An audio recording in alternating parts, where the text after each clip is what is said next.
सभी का स्वागत है आज के सुबह के इस मॉर्निंग डिवोशन में।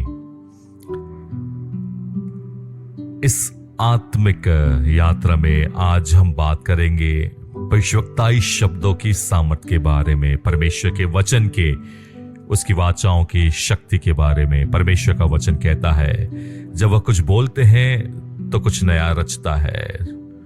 इसी प्रकार से एक स्थान है दूसरा राजा 7 अध्याय। यहां पर हम देखते हैं कि एलीशा परमेश्वर का भविष्यवक्ता भविष्यवाणी कर कहते हैं कि कल इसी समय देश में भोजन की बहुत आयत होगी। उस समय लोग भयंकर अकाल से गुजर रहे थे, लेकिन परमेश्वर का वचन कभी असत्य नहीं होता। परंतु समस्या यह थी कि कुछ लोगों ने इस भविष्यवाणी पर विश्वास नहीं किया। एक अधिकारी ने कहा, क्या यह संभव है? क्या स्वर्ग के द्वार खुल सकते हैं? एलीशा ने उत्तर दिया, तू इसे अपनी आंखों से तो देखेगा, लेकिन इसका आनंद नहीं उठा पाएगा। और वैसा ही हुआ। उस व्यक्ति ने चमत्कार, उस आश्चर्य कर्म को देखा, लेकिन वह उसका सहभागी नहीं हो पाया। पहली बात, क्या हम अपनी आशीष से चूक तो नहीं रहे? एक सवाल अपने आप से आज करें। परमेश्वर कई बार हमारे जीवन में कुछ अद्भुत करने वाले होते हैं, लेकिन यदि हमारी आंखें सही स्थान पर नहीं है, यदि हमारा ध्यान हमारी समस्याओं पर है, तो हम अपनी आशीष खो सकते हैं। इजरायली जंगल में भटकते रहे। गिनती 14 अध्याय 22-23 में परमेश्वर ने उसके लिए आश्चर्य कर्म किए। उन सभी के लिए लाल समुद्र को 2 भागों में बांट दिया, स्वर्ग से मन्ना गिराया, लेकिन फिर भी वे संदेह करते रहे। इस कारण बहुत सी जिंदगियां वे चूक गए उस स्थान पर जाने से जो खुदा ने उनके लिए तय किया था। फरीसी भी यीशु को पहचान नहीं पाए।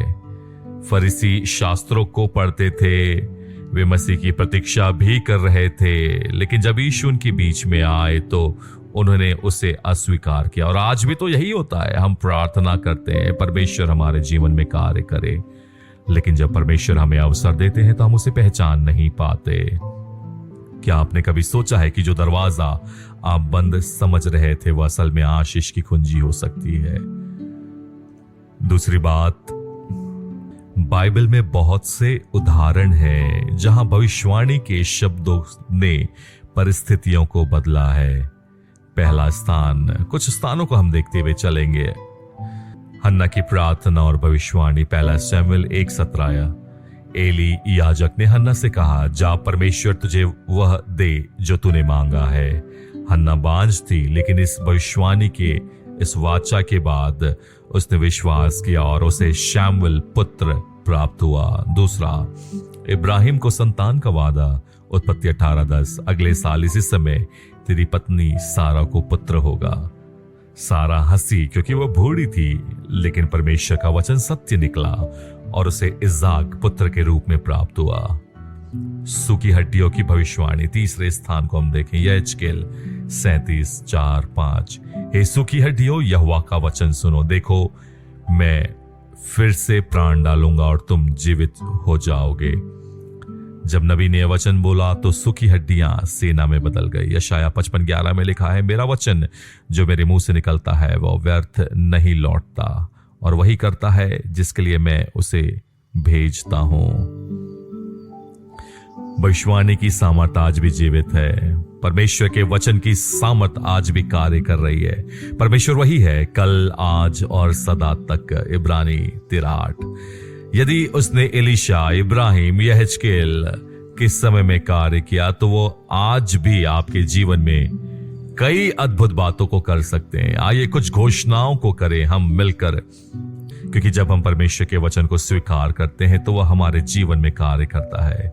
आइए कहें, मैं घोषणा करता हूं या करती हूं कि मेरी जिंदगी में नया मौसम आ रहा है। सबोपदेशक 3:1 के द्वारा मैं घोषणा करता हूं या करती हूं, बहनें कहें करती हूं, कि जो चीजें रुकी हुई है वे अब गति पकड़ेंगी। हबक्कुक 2:3 के अनुसार। कहें, मैं घोषणा करता हूं भाई, और कहें बहनें करती हूं कि मेरी प्रार्थनाओं के उत्तर जल्द मिलने वाले हैं। यशाया 65:24 के अनुसार।